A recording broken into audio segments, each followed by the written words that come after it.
Kemuliaan karena penderitaan. Refleksi pagi 2254. Apa nasihat Rasul Petrus kepada para penatua di berbagai jemaat masa dulu? Mari kita lihat 1 Petrus 5 ayat 1. Aku menasihatkan para penatua di antara kamu, aku sebagai teman penatua dan saksi penderitaan Kristus, yang juga akan mendapat bagian dalam kemuliaan yang akan dinyatakan kelak. Saudara-saudara, walaupun Petrus adalah seorang rasul yang telah menjadi salah satu murid Kristus yang terdekat, ia dengan rendah hati melihat dirinya sebagai teman penatua yang telah menyaksikan sendiri akan penderitaan Kristus. Rasul Petrus yakin bahwa di dalam persekutuan dalam penderitaan Kristus, ia akan mendapat bagian dalam kemuliaan Kristus bila Kristus datang kembali kelak.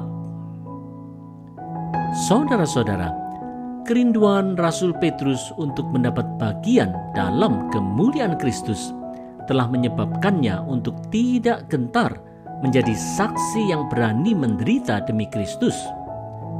Hal yang senada juga diungkapkan oleh Rasul Paulus di Filipi 3 ayat 10 dan 11.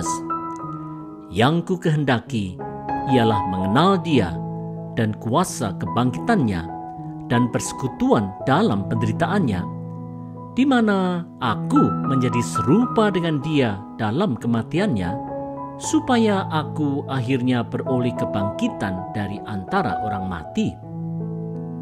Oleh sebab itu, dengan meneladani Rasul Petrus dan Rasul Paulus, marilah kita juga tidak gentar bila kita harus menderita karena Kristus.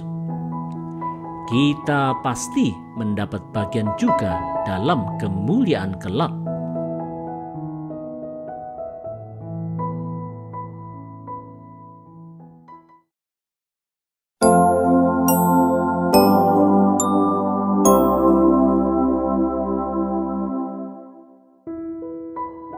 Taat menggembalakan umat. Refleksi pagi 2255. Bagaimana seharusnya para pemimpin menggembalakan umat Tuhan? Mari dengar petunjuk dari 1 Petrus 5 ayat 2. Gembalakanlah kawanan domba Allah yang ada padamu, jangan dengan paksa, tetapi dengan sukarela sesuai dengan kehendak Allah, dan jangan karena mau mencari keuntungan, tetapi dengan pengabdian diri. Saudara-saudara, di Yohanes 21, Tuhan Yesus telah menyampaikan kepada Petrus sampai 3 kali bahwa Petrus harus mengembalakan domba-domba Kristus bila Petrus mengasihi Kristus. Untuk menjalankan perintah ini, Rasul Petrus mengajak pemimpin jemaat untuk mengembalakan umat dengan sukarela, tidak mencari keuntungan diri, dan penuh pengabdian diri. Saudara-saudara, pada waktu Rasul Paulus berpisah di Miletus dengan para penatua jemaat Efesus, ia berpesan di Kisah Para Rasul 20 ayat 28. Karena itu, jagalah dirimu dan jagalah seluruh kawanan, karena kamulah yang ditetapkan Roh Kudus menjadi pendilik untuk mengembalakan jemaat Allah yang diperolehnya dengan darah anaknya sendiri. Apa yang disampaikan Yesus Kristus untuk mengembalakan umat dengan baik telah diteruskan oleh Rasul Paulus juga.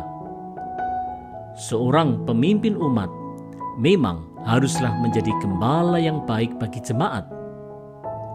Karena itu, di dalam ketaatan pada tuntunan Roh Kudus, marilah kita ikut mengembalakan umat dengan sepenuh hati untuk kemuliaan Tuhan.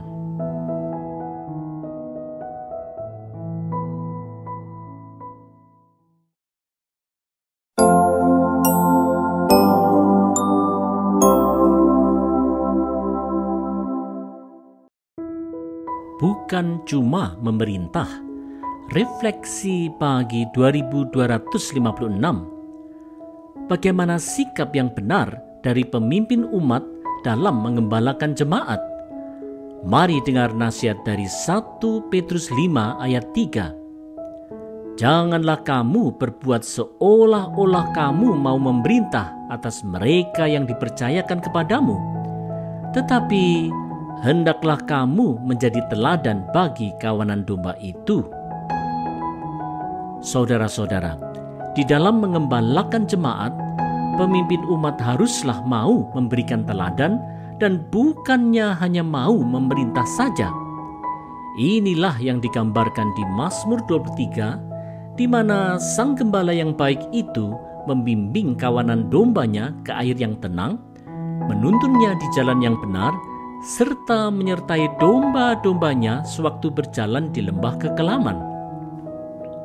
Saudara-saudara, apa yang dinasihatkan Rasul Petrus supaya para pemimpin dapat menjadi teladan dan tidak hanya suka memerintah saja itu, sebenarnya mengikuti ajaran Tuhan Yesus di Matius 20 ayat 26 dan 27. Barang siapa ingin menjadi besar di antara kamu, hendaklah ia menjadi pelayanmu. Dan barang siapa ingin menjadi terkemuka di antara kamu, hendaklah ia menjadi hambamu. Menggembalakan jemaat Tuhan haruslah dilakukan dengan sikap rendah hati sebagai pelayan Tuhan yang tidak hanya memerintah saja, tetapi juga mau memberikan teladan.